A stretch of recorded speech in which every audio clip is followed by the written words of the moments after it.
बातें और आपको जाननी चाहिए, ठीक है ना। पहली बात तो एक चीज जो वो आपको जाननी चाहिए, सबसे पहली बात कि जो भी सर्वांग सम, देखो एक चीज देखो, सर्वांग समता आपने त्रिभुजों की कैसे दिखाई, इस चिन्ह द्वारा दिखाई ना। समरूपता आप किस चिन्ह द्वारा दिखा रहे हैं, इस तरीके से समरूपता ऐसे प्रदर्शित करते हो, सर्वांग समता ऐसे प्रदर्शित करते हो। तो इसका मतलब क्या है कि सर्वांग समता में जो है, ठीक है ना, उसमें समरूपता क्या है, समरूपता निहित है।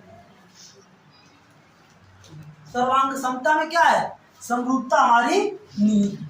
तो इससे आप चीज एक सीधी भाषा में कह सकते हो कि सभी सर्वांग सम, जैसे मैं कह दूं कि ये सर्वांग समता है, ठीक है ना, ये क्या है, ये सर्वांग समता है, और यहाँ पे जो समरूपता है वो हमारी ये समरूपता है,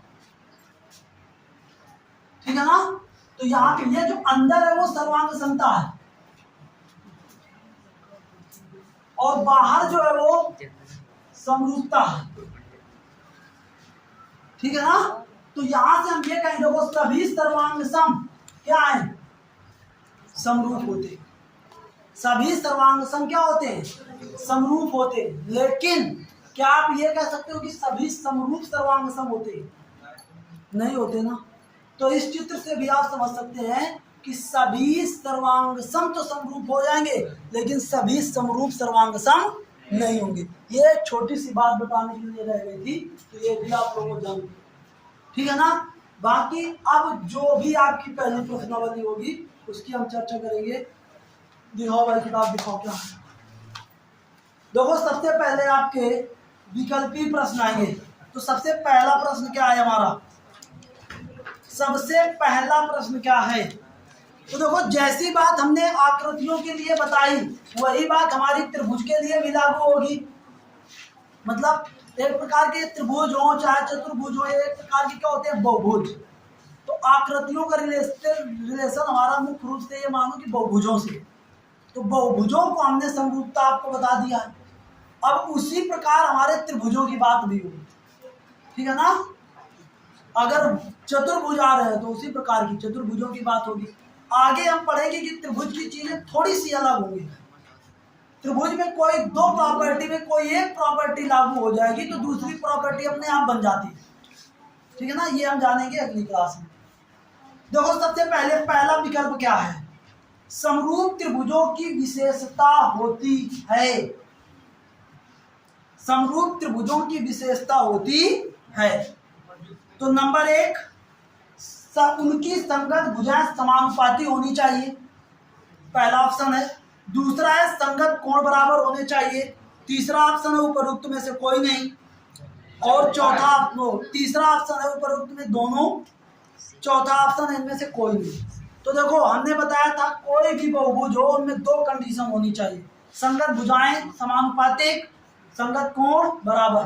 तो इस हिसाब से हमारे दोनों ऑप्शन सही है, पहला और दूसरा। तो मतलब उपरोक्त दोनों, सी ऑप्शन इसमें सही आंसर हो जाएगा। दो आकृतियां जिनके आकार समान परंतु आवश्यक रूप से अमाप समाप न हो कहलाती हैं। अमाप का मतलब उनके मापे बराबर ना हो, मतलब लंबाई चौड़ाई, मतलब लंबाइयां अलग अलग हो सकती हैं, ठीक है ना। देखने में बिल्कुल एक जैसी हो, मैंने बताया था देखने में अगर एक जैसी आकृतियां हैं तो वो होती है समरूप। अब ऐसा हो सकता है कि दो व्यक्ति हों वो देखने में एक जैसे लगते हो, लेकिन एक छोटा हो एक बड़ा हो, लंबाई कम ज्यादा हो सकती है, तो वो हमारे समरूप कहे जाएंगे, ना कि सर्वांग सम।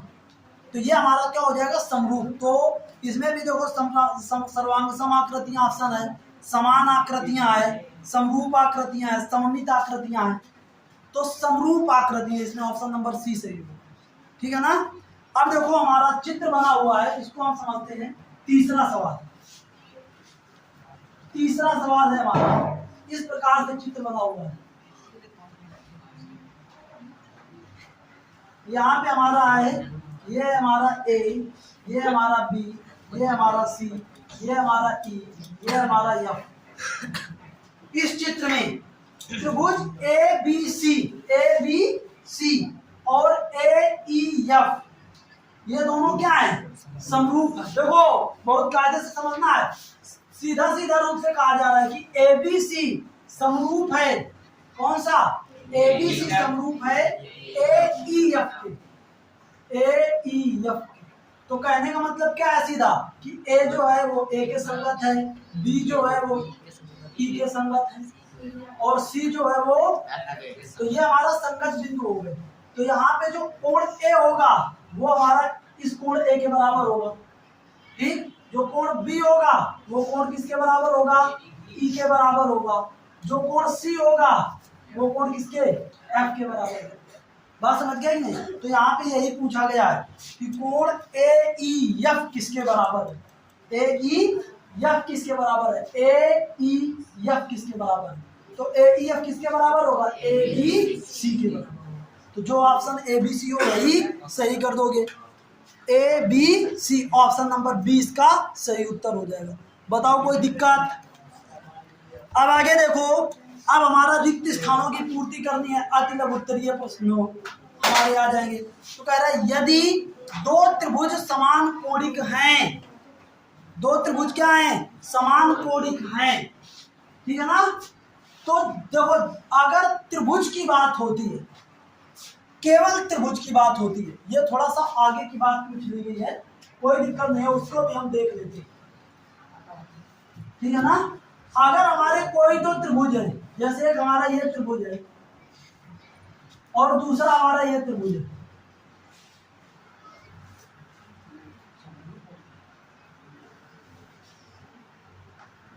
ठीक है ना। ये हमारा है ABC और ये हमारा है PQ। इसमें ये कह दिया गया कि ये समान कोणिक है। समान कोणिक का मतलब, समान कोणिक त्रिभुज ऐसे त्रिभुज जिनके संगत कोण बराबर, अर्थात कहने का मतलब ये है कि जो A है वो हमारा P के बराबर है, जो B है वो Q के बराबर है और जो C है वो R के बराबर है।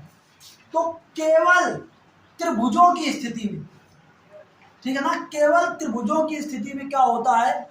सभी समकोणिक त्रिभुज समरूप भी होते हैं। मैंने बताया कि त्रिभुज में दो कंडीशनों में से दो कसौटियां बताई गई थी, आकृतियों की समरूपता की दो कसौटियां बताई गई। लेकिन त्रिभुज में क्या है?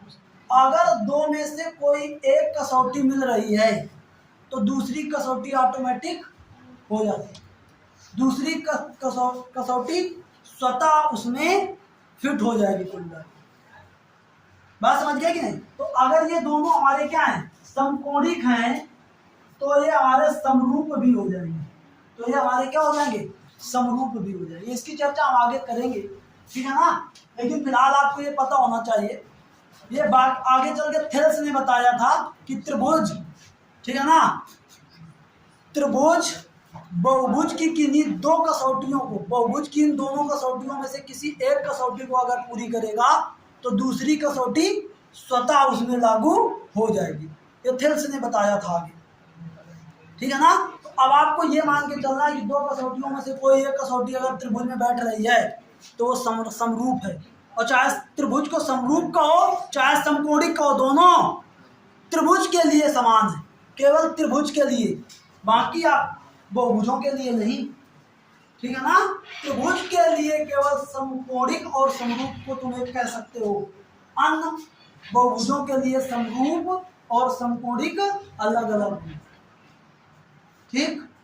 तो चलिए आगे हम देखते हैं। इसमें यही है कि यदि दो त्रिभुज समान कोणिक हों तो वो आपस में क्या होंगे? समरूप होंगे। मैंने बता दी पूरी बात लगभग कि थेल्स ने ये कह दिया कि दो कसौटी में से कोई भी अगर एक त्रिभुज फॉलो करता है तो दूसरी ऑटोमेटिक फॉलो होने लगती है, ठीक। अब कह रहा है दो समरूप त्रिभुज की परिमितियों का अनुपात, परिमितियों का अनुपात मतलब परिमापों का अनुपात, परिमापों का अनुपात। अब देखो कुछ हम बात करते हैं थोड़ी सी, ये क्या होगा? जैसे मैं कह दूं कि 2/3 बराबर है 4/6 बराबर है 6/3 9 है कि नहीं, ये सब बराबर है ना। बस इनको ये क्या है, समतुल्य भिन्नें दी गई है एक प्रकार की। या ये कह सकते हैं ये सभी क्या है, समानुपातिक है कि नहीं। तो अगर मैं इनके अंशों को जोड़ दूं 2 + 4 + 6 और हरों को भी जोड़ दूं 3 + 6 + 9 तो कितना आएगा बताओ, 4 6 4 10 2। और ये अगर मैं इसको सरल करूं तो कितना आएगा, तो कितना आएगा 2/, जो बराबर है किसके, है कि नहीं। तो कहीं ना कहीं देखो सवाल में क्या, अगर मैं कह दूं ये दोनों आकृति, ये दोनों, मैं कह दूं इन दोनों की परिमितियां समान अनुपात में है, तो परिमितियां समान अनुपात में होने का मतलब क्या है कि इनके परिमाप समान अनुपात में है। परिमाप मतलब AB + BC + CA अपान PQ और ये QR और ये कितना, ठीक। ये कह रहा है इन दोनों का अनुपात, यहां पे देखो इनका जो अनुपात था वो किनके, ठीक है ना, इनका जो अनुपात होगा वो इनकी संगत भुजाओं के अनुपात के क्या होगा, बराबर होगा। मैं किन्हीं भी संगत भुजाओं को AB और बटे कितना PQ बराबर होगा BC बटे QR बराबर होगा CA बटे RP।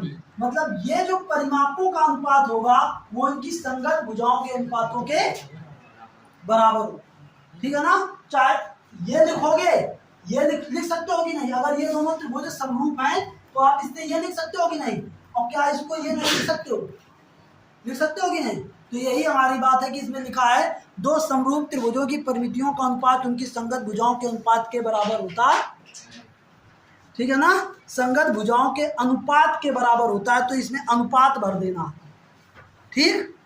आगे देखो, यदि दो त्रिभुजों की संगत भुजाएं समानुपाती हों, ऐसे यदि दो त्रिभुजों की संगत भुजाएं क्या हो, समानुपाती हों, तो वे त्रिभुज आपस में समरूप होते। दो, मैंने कहा त्रिभुज में अगर दो कसौटियों में से कोई एक कसौटी आ जाए तो दूसरी कसौटी ऑटोमेटिक हल हो जाएगी, हल हो जाएगी कि नहीं।